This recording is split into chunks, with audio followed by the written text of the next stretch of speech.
You may find yourself asking questions like, why doesn't my child listen to me?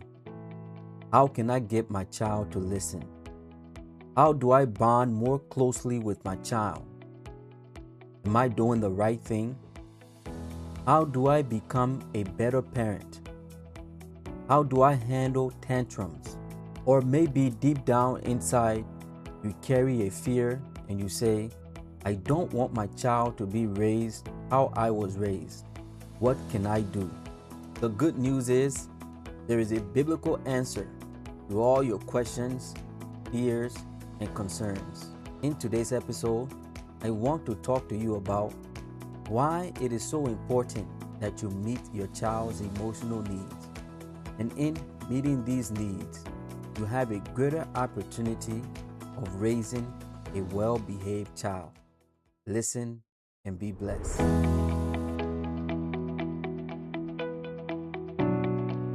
Welcome to Beautiful Home Podcast.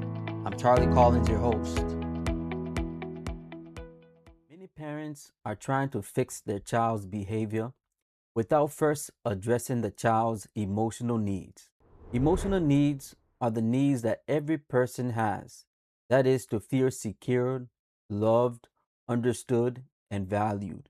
Until you learn how to recognize and respond to your child's emotional needs, you may mistake deep emotional struggles rooted in the desire to feel loved, valued, secure, and understood, for misbehavior, and end up correcting what you see instead of what the child actually needs. If beating and spanking your child is the only way you can get them to listen, then something is wrong.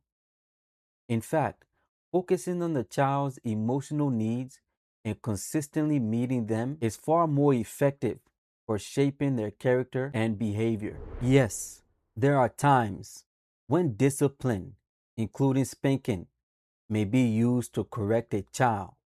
But if that is the only method in which you use to get your child to listen, then something is missing. There must be a balance in your discipline to effectively get your child to listen. Why is it so important that you understand your child's emotional needs and meet their emotional needs instead of rushing to beat them or spank them for a misbehavior?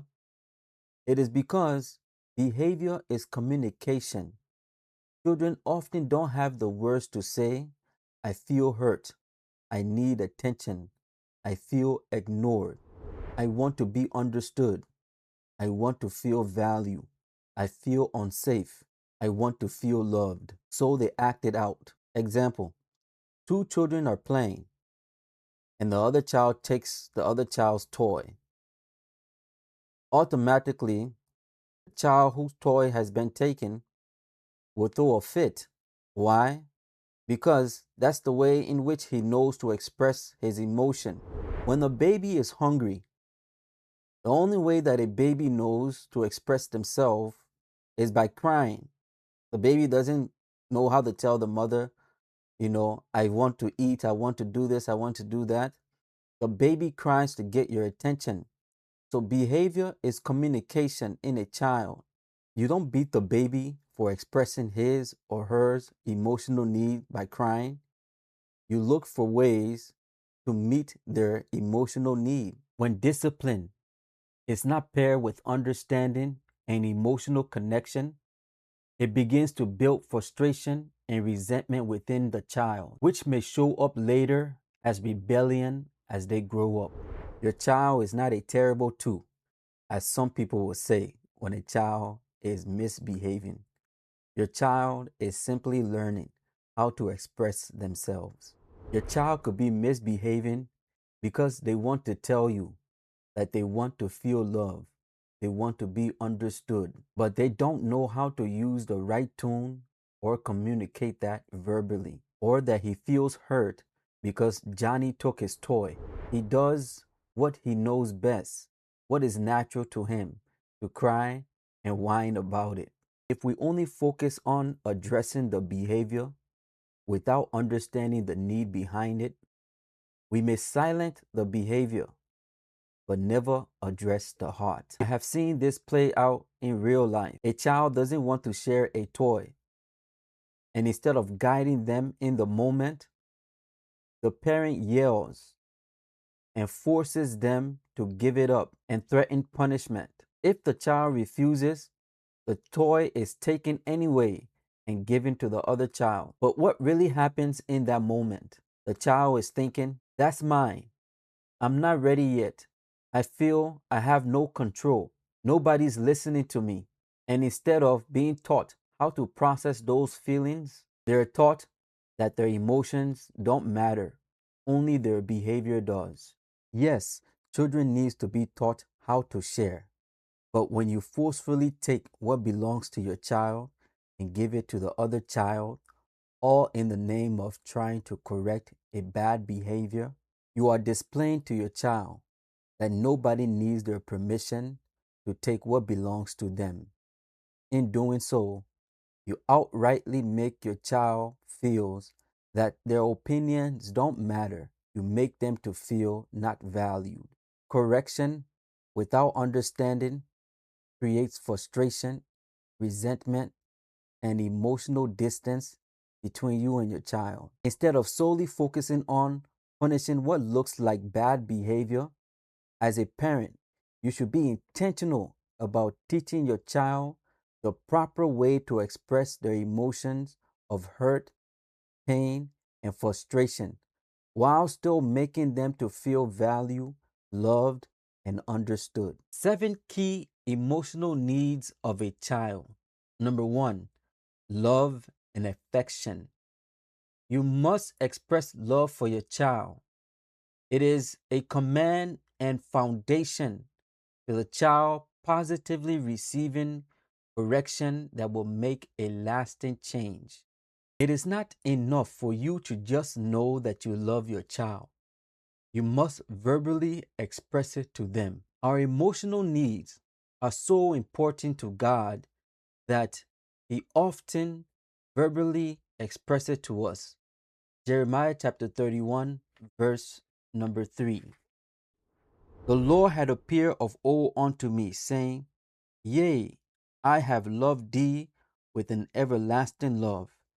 Therefore, with loving kindness have I drawn thee. Number 2, security and safety. A child needs to feel emotionally safe at home, not afraid of constant anger and rejection. When a child feels emotionally unsafe at home, they often become rebellious, they will withdraw or become anxious. This may be the reason why your teenager is always in the room by themselves, not wanting to talk to anyone. Create a space within your home where your child can freely talk to you without being in fear of constant anger or rejection. The third emotional need of a child is attention and presence. You need to talk with your child, be there for your child, and also listen to your child. Have time to play with them as well. Number 4, validation. Being heard and understood. A child needs to know that their feelings matter. This doesn't mean that you agree with everything, they just need to feel understood.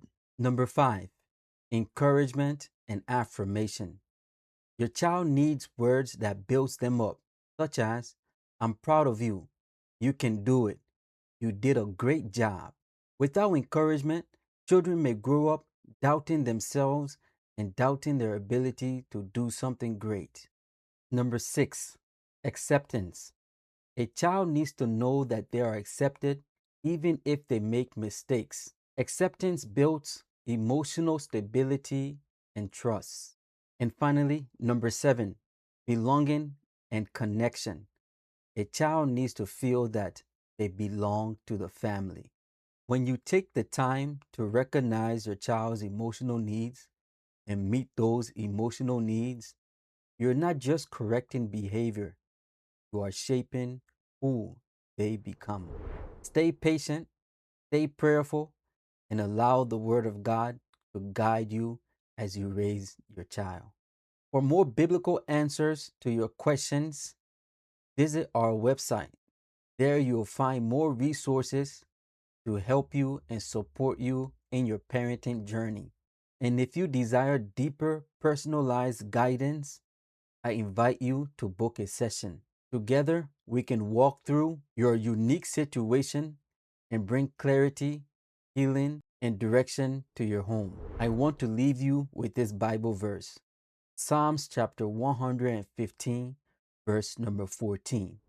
The Lord shall increase you more and more, you and your children.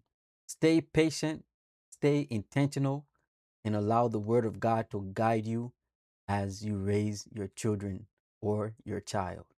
God bless you.